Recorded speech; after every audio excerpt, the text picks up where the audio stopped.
ultimate cosmic breakfast battle, and the only card game in the universe with the courage to pit anthropomorphic pancakes against upset yaks floating in space. Buckle up your breakfast belts, folks, because in Breakfast versus Aliens, where the fate of your flapjacks hangs in the balance, we're turning up the heat to toast level 10. It's not just about eating your oats, it's about defending them with valor. It's about glazing some extraterrestrial intruders with sticky, sweet justice. It's about family and friends putting a pause on the pixels to come together and bind bravery with bagels in a battle to banish alien badness. You'll laugh, you'll cry, and maybe you'll guffaw as you save breakfast from the clutches of alien yuckiness. You can play around with 2 to 6 players in about 15 minutes, and it's fun for ages 3 to 107. And while the game boasts almost infinite possibilities, you can learn to play in just a few minutes. Let me show you. There are 2 ways to play the game. Mini Muffin mode for anyone 3 years old and above, and full Pancake mode for anyone that can read the newspaper but doesn't want to. Let's start with the basics. There are 4 types of cards in the game, and you can tell them apart by the icon in the upper right corner of the card. The aliens have a spaceship. You want to capture them. The breakfast heroes have a donut. They make up your team and are used to capture the aliens. The treasures have a diamond. They help your breakfast team. The disasters have a tornado. They are generally disagreeable and dangerous. You will not like them. Each breakfast hero has 1 or more characteristics that make them awesome. Courage, respect, wisdom, and effort. Each alien has 1 or more opposite characteristics that make them not awesome. Fear, rudeness, dishonesty, and laziness. If you have 1 or more breakfast heroes that have color-matched characteristics of an alien, you can capture it by discarding those heroes and any treasures they are using, and putting the alien into your jail pile. The player with the most alien points at the end of the game wins. These basics apply to both modes of the game. Now, let's dive into full Pancake mode. We'll demonstrate how to play with 2 of our veteran players, a squishy cube walrus plushie baby toy versus a can of dried chickpeas. Turn a newly shuffled deck face up and go card by card to deal out 3 breakfast hero cards to each player, ignoring all the other cards. Once each player has 3 breakfast heroes, shuffle the deck again and set it face down. This is now known as the draw deck. As you can see, the walrus plushie and can of chickpeas now have their starting breakfast team. Any cards on your team stay face up throughout the game. The dealer now turns over 3 cards from the top of the draw deck and sets them on display. These are known as the play cards. No disaster cards are allowed in the play cards, so if one comes up during setup, put it at the bottom of the deck and pick another card. Now take a bite of your raspberry preserve-laden toast, because setup is done and we're ready to play. Each player's turn consists of 2 main actions. First, if there are less than 3 play cards, the player must draw from the draw deck to replace them. If the player draws a disaster card during this process, they immediately do what is written on the card, and their turn is over. Second, the player can do one of 3 things. They can take either a breakfast hero or treasure card from the play cards and add that card to their team. Or they can capture 1 alien from the play cards by using their breakfast heroes and treasure cards. Or they can draw the top card on the draw deck. If it's a breakfast hero or treasure card, add it to your team. If it's an alien, you can either capture it if you can, or place it on the bottom of the draw deck. If it's a disaster card, or card that says play instantly, then you have to do what is written on the card, and it usually won't be nice. Let's demonstrate this. The can of dried chickpeas goes first. There are already 3 play cards, so it doesn't need to refill them. So, for its second turn action, it decides to take Detective Orange from the play cards and add him to its team, and its turn is over. Now it's the walrus's turn. For the first part of its turn, it draws a card from the draw deck and refills the play cards up to 3. In this case, Walrus draws an alien, Stigmaticus the Gloober. Walrus then decides for the second part of its turn to capture the space yak, because it's just too adorable to resist.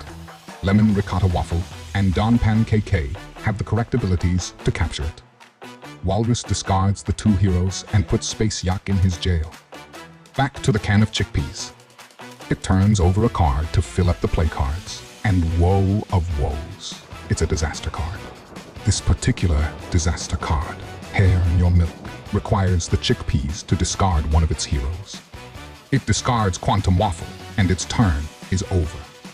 Play continues in this way until all the cards in the draw deck are gone. As you play, note that most cards have text written on the card, giving the card special abilities or special treatments in the game. This text is what gives the game a near infinite amount of possible outcomes and a distinct spread of unique, wonderful, and sometimes dreadful flavors. For example, some cards let you play them at any time, giving you the ability to take extra actions on your turn or take actions during other players' turns.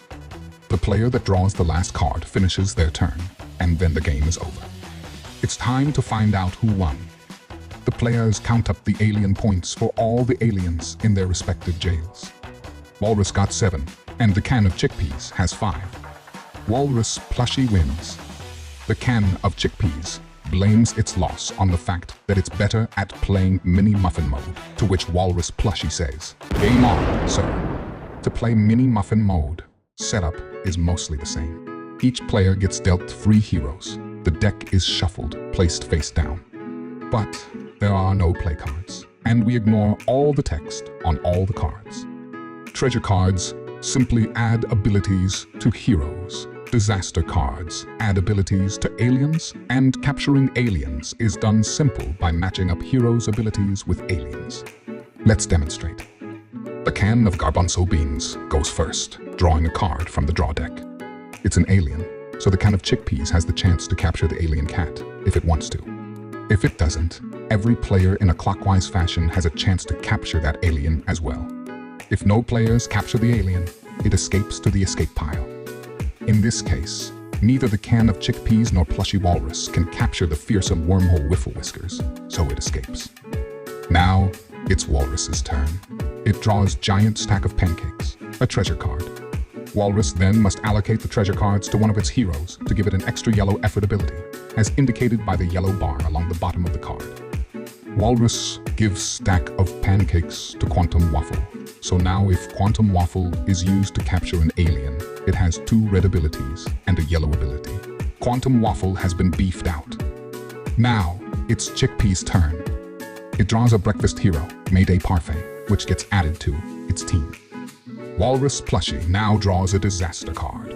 This card stays in play until an alien is drawn, at which point it will add a red ability to that alien. And what have we here? The can of chickpeas draws a Space Yak, which now requires a purple, yellow, and red to capture with the disaster card added to it.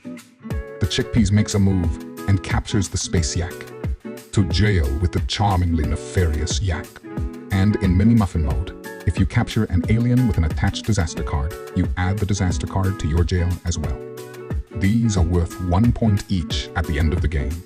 Walrus now draws Fibber, the space jelly, an alien. Walrus can't capture him, so the chickpeas get a shot, to which the bottle of garbanzo beans makes a move. Boom! Fibber is captured, and it's now the chickpea bottle's turn. It draws the dreaded trash can of the apocalypse. Neither player can capture it, so it escapes. Note as well, if an alien escapes that has disaster cards associated with it, those cards are discarded.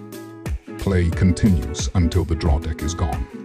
Then, players have an opportunity to use their remaining heroes to capture an alien in the escape pile, continuing in regular turn rotation.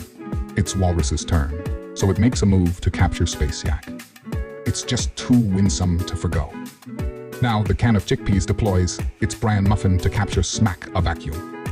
Walrus cannot capture any other aliens with its cards, and neither can Chickpea can, so the game is over. At that point, we tally our alien and disaster points. Walrus has 8 points, and the can of chickpeas has 5.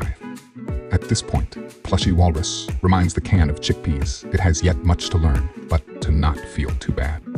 It is, after all, just a game. Through a slight sniffle, the can of chickpeas agrees, and the two remain friends.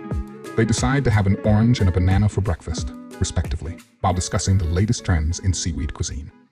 This is the end of our story, but the beginning of yours. Pick yourself up a deck of Breakfast vs. Aliens today and transcend time, space, and sporks as you travel into the great breakfast beyond.